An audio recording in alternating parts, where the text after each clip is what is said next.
Hello buddies, welcome to toppers TNPSC. இந்த வீடியோவில் நம்ம விஜயநகர மற்றும் பாமினி பேரரசை பற்றி தான் பார்க்க போகிறோம்.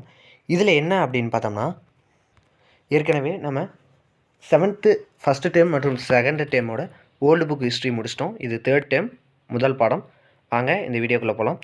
முதல்ல இந்த பாமினி பேரரசும் விஜயநகர பேரரசும் ஞாபகம் வச்சுங்க.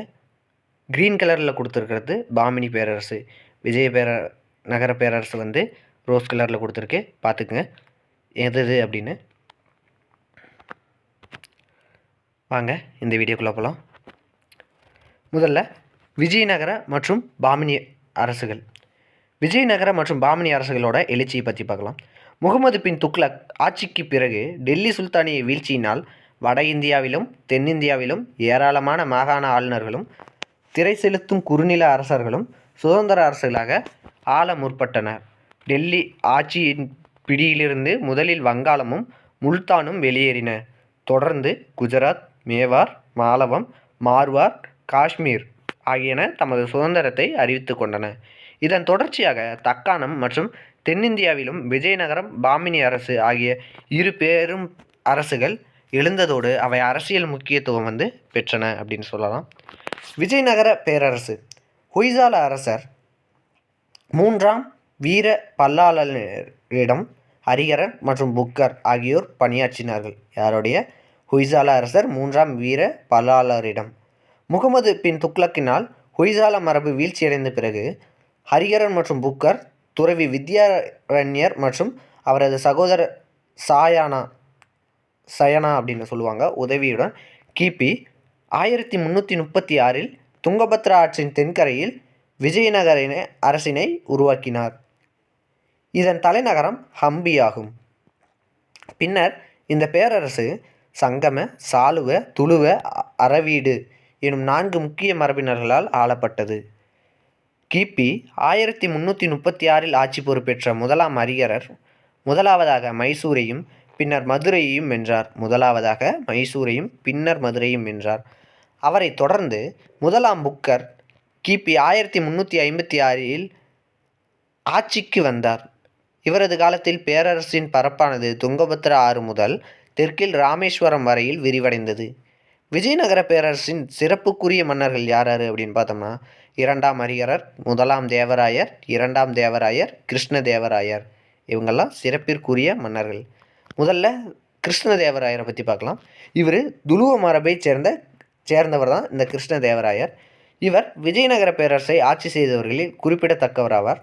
கிருஷ்ணதேவராயர் முழு நிறைவான அரசர் என்று வரலாற்று அறிஞர்கள் டொமிங்கோ பயாஸ் வந்து குறிப்பிட்டிருக்காரு. யாருன்னா கிருஷ்ணதேவராயர் முழு நிறைவான அரசர் என்று வரலாற்று அறிஞர் டொமிங்கோ பயாஸ் வந்து குறிப்பிட்டிருக்காரு.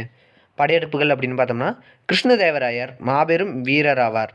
இவர் கிபி 1510 சிவசமுத்திரத்தையும் கிபி 1512 ரெய்ச்சூரையும் கிபி 1523 வாராங்கல்லையும் ஒடிசாவையும் வென்றார். மேலும் தக்காணத்தின் பெரும்பகுதியும் தன் ஆட்சிக்கு கீழ் கொண்டு வந்தார். வடக்கே கிருஷ்ணா நதி முதல் தெற்கே காவிரி வரையிலும் மேற்கே அரபிக்கடல் முதல் கிழக்கே வங்கக்கடல் வரையிலுமாக பரந்த பேரரசை நிறுவினார். கிருஷ்ணதேவராயர் மிகச்சிறந்த நிர்வாக திறமை உடையவர். நீர்ப்பாசன வசதிக்காக பெரிய ஏரிகளையும் வாய்க்கால்களையும் ஏற்படுத்தினார். அயல்நாட்டு வணிகத்திறன் சிறப்பை உணர்ந்த இவர் கப்பல்களையும் கட்டுமானத்தையும் மேம்படுத்தினார். போர்ச்சுகீசிய அரேபிய வணிக குழுவினரை நட்புறவோடு நடத்தி நாட்டின் வருவாயை பெருக்கினார். கிருஷ்ணதேவராயர் சிறந்த கல்விமான் ஆவார்.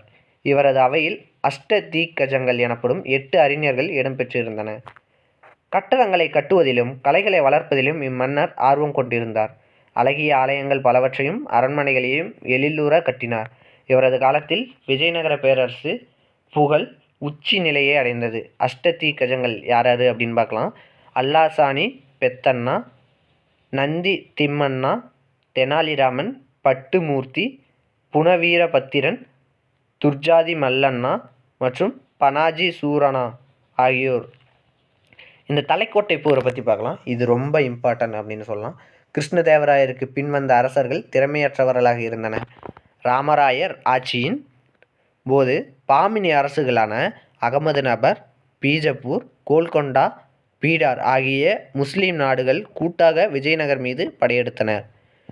விஜயநகர் மீது கிபி 1565 தலைக்கோட்டை என்னும் இடத்தில் நடைபெற்ற பெரும் போரின் போது விஜயநகர மக்கள் இரக்கமின்றி கொல்லப்பட்டனர். விஜயநகரம் சூறையாடப்பட்டு நாசமாக்கப்பட்டது. ராமராயர் தோற்கடிக்கப்பட்டு கொல்லப்பட்டார். இதுதான் ரொம்ப முக்கியம். நிர்வாக சிறப்புகள் அப்படின்னு பார்த்தோம்னா, இந்த விஜயநகர பேரரசோட நிர்வாக சிறப்புகள்: மைய மாகாண கிராம நிர்வாகம். விஜயநகர ஆட்சியாளர்கள் ஒரு சிறந்த கட்டமைப்பு கொண்ட நிர்வாக முறையை பின்பற்றினர். நாட்டின் அனைத்து அதிகாரங்களையும் அரசர் பெற்றிருந்தார். அவருக்கு உதவிட அமைச்சர்கள் பலர் இருந்தனர். பேரரசு 6 மாகாணங்களாக பிரிக்கப்பட்டிருந்தது. நாயக் எனப்பட்ட ஆளுநர்கள் மாகாணங்களை நிர்வகித்தனர். மாகாணங்கள் பல மாவட்டங்களாகவும் மாவட்டங்கள் பல கிராமங்களாகவும் பிரிக்கப்பட்டிருந்தது. ஒவ்வொரு கிராமமும் கிராம சபை என்னும் குழுவினரால் ஆளப்பட்டது. அக்குழுவில் தலைமுறை வழிவந்த கணக்காளர், எடையாளர், காவல்காரர், குற்றேவலர் ஆகியோர் இடம்பெற்றிருந்தனர். மாகாண நாயக்காட்சியர் என்னும் மைய அரசின் அதிகாரியால் கிராம நிர்வாகங்கள் அனைத்தும் கண்காணிக்கப்பட்டன. இராணுவம் அப்படின்னு பார்த்தோம்னா, படைப்பிரிவில் காலாட்படை, குதிரைப்படை, யானைப்படை ஆகியன பெரும்பங்கு வகித்தன. தலைமை தளபதியின் நேரடி நிர்வாகத்தில் படைகள் இருந்தன. நிதித்துறை அப்படின்னு பார்த்தோம்னா, நாட்டின் வருவாயானது வேளாண்மையை சார்ந்திருந்தது. நிலங்கள் முறையாக அளக்கப்பட்டு அதன் மண் வளத்திற்கேற்ப வரி விதிக்கப்பட்டது. வேளாண் துறை மீது தனி கவனம் செலுத்தப்பட்டு புதிய அணைகளும் வாய்க்கால்களும் ஏற்படுத்தப்பட்டது. நீதித்துறை அப்படின்னு பார்த்தோம்னா, மன்னர் நாட்டின் தலைமை நீதிபதியாகவும் விளங்கினார். வழக்குகள் இந்து நெறிமுறைகளின் அடிப்படையில் விசாரிக்கப்பட்டன. என்ன விஜயநகர ஆட்சியில் குற்றங்களுக்கு கடுமையான தண்டனைகள் வழங்கப்பட்டன. நீதிக்கு புறம்பாக நடப்போரிடம் அபராதமும் வசூலிக்கப்பட்டது. பெண்களோட நிலை அப்படின்னு பார்த்தோம்னா, பெண்களின் நிலை மேம்பட்டு இருந்தது. அரசியல், சமுதாயம், இலக்கியம் போன்றவற்றில் பங்கு கொண்டனர். யாருன்னா பெண்கள். ஆயுதமேந்துதல், மல்யுத்தம் உள்ளிட்ட தற்காப்பு கலையிலும் ஆர்வம் காட்டினர். இசையிலும் நுண்கலையிலும் ஈடுபாடு கொண்டிருந்தனர். பெண்களில் சிலர் கல்வியில் தேர்ச்சி பெற்று விளங்கினர். நியூனஸ் தனது நூலில் பெண் ஜோதிடர்கள், எழுத்தர், கணக்காளர், காவலர், மல்யுத்த வீராங்கனைகள் ஆகியோர் அரசவையில் இடம்பெற்றிருந்தனர் என்று குறிப்பிட்டிருக்காரு. யாருன்னா நியூனஸ் அப்படிங்கிறவர். சமூக வாழ்க்கை அப்படின்னு பார்த்தோம்னா, மக்களது வாழ்க்கை முறையின் விவரங்களை வெளிநாட்டு பயணியர் எழுதிய குறிப்புகள் மூலமாக நாம் அறிகிறோம். குழந்தை திருமணமும் வரதட்சணை முறை, பலதார மணமும் உடன்கட்டை ஏறுதலும் நடைமுறையில் இருந்தனர். மன்னர் சமயங்களை பின்பற்றுவதில் முழு உரிமையை மக்களுக்கு கொடுத்தார். பொருளாதார நிலை அப்படின்னு பார்த்தோம்னா, விஜயநகர பேரரசு வளமும் செழுமையும் மிக்கதாக காணப்பட்டது. அரசின் வேளாண்மை சீர்திருத்தங்களால் விளைச்சல் அதிகரித்தது. நெசவு, சுரங்கம், உலோகம், வாசனை திரவியம் சார்ந்த பல தொழிற்கூடங்கள் இயங்கின. இந்திய பெருங்கடலில் உள்ள தீவுகள், மலேயா தீவுகள், பர்மா, சீனா, அரேபியா, பாரசீகம், தென்னாப்பிரிக்கா, அபினீசியா மற்றும் போர்ச்சுகல் ஆகிய நாடுகளுடன் வணிக தொடர்பு கொண்டிருந்தனர். வெளிநாட்டு கப்பல்கள் போக்குவரத்துக்கு கோவா, டையூ, கொல்லம், கொச்சி முதலிய முக்கிய துறைமுகங்களாக விளங்கின. வெளிநாட்டு கப்பல் போக்குவரத்துக்கு பேரரசிலிருந்து ஏற்றுமதி செய்யப்பட்ட பொருட்களில் வாசனை பொருட்கள், தானியங்கள், பட்டு, பருத்தி, அபின், சாய பொருட்கள், முத்து, குங்குமப்பூ, இஞ்சி, சர்க்கரை, தேங்காய் போன்றவை குறிப்பிடத்தக்கவை. அதேவேளையில் குதிரைகள், பாதரசம், சீனப்பட்டு, மிருதுவான வெல்வெட் துணி, யானைகள் மற்றும் தாமிரம் போன்ற பொருட்கள் இறக்குமதி செய்யப்பட்டன. கலை இலக்கிய கொடைகள் என்னென்னு பார்த்தோம்னா, கலை, கல்வி ஆகியவற்றிற்கு விஜயநகர மன்னர்கள் பெரும் ஆதரவு தந்துள்ளனர். கோவில் கட்டுமான கலைக்கு ஹசரா ராமசாமி கோவிலும் விட்லாசாமி ஆலயமும் சிறந்த எடுத்துக்காட்டுகளாகும். என்னது விஜயநகர பேரரசில் ஹசரா ராமசாமி கோவில்களும் விட்லாசாமி ஆலயமும். உலோக உருக்குக்கலை சிறப்பிற்கு கிருஷ்ணதேவராயர் சிலையே ஒரு மகுடமாகும். மன்னர்களால் பல அறிஞர்கள் ஆதரிக்கப்பட்டன. சமஸ்கிருதம், தெலுங்கு, தமிழ், கன்னடம் இலக்கியங்கள் வளர்ச்சியடைந்தன. வேதங்களுக்கான உரையை சாயனா எழுதினார். கிருஷ்ணதேவராயர் தெலுங்கில் அமுக்கமல்யதா என்னும் நூலை எழுதினார். மேலும் அவர் உஷா பரிணயம், ஜாம்பவதி கல்யாணம் ஆகிய சமஸ்கிருத நூலையும் எழுதினார். அமுக்கமல்யதா அப்படிங்கிறது தெலுங்கு நூல், ஜாம்பவதி கல்யாணமும் உஷா பரிணயம் அப்படிங்கிறது சமஸ்கிருத நூல். விட்லாசாமி கோவிலை பற்றி பார்க்கலாம். விட்லாசாமி கோவிலை பாருங்கள், புகைப்படத்தில் கொடுத்துருக்காங்க. விட்லாசாமி கோவில் கிருஷ்ணதேவராய ஆட்சி காலத்தில் கட்டப்பட்டது.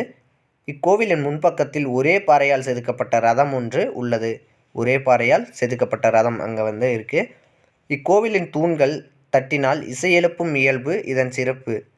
இக்கோவிலின் தூண்களை தட்டினா இசை எழுப்பும் சிறப்பு அம்சம் இந்த விட்லாசாமி கோவிலில் இருக்குது. இத்தூண்கள் இசைத்தூண்கள் அல்லது சரிகம தூண்கள் என்று அழைக்கப்படுகிறது. விஜயநகர பேரரசோட வீழ்ச்சியை பற்றி பார்க்கலாம். அரவீடு வம்சத்தின் ஆட்சியாளர்கள் திறமையற்றவர்களாய் இருந்ததால் அதனை பயன்படுத்தி கொண்ட மாகாண ஆளுநர்கள் தங்களது சுதந்திரத்தை அறிவித்து கொண்டனர். பிஜப்பூர் மற்றும் கோல்கொண்டா ஆட்சியாளர்கள் விஜயநகரின் சில பகுதிகளை இணைத்து கொண்டனர்.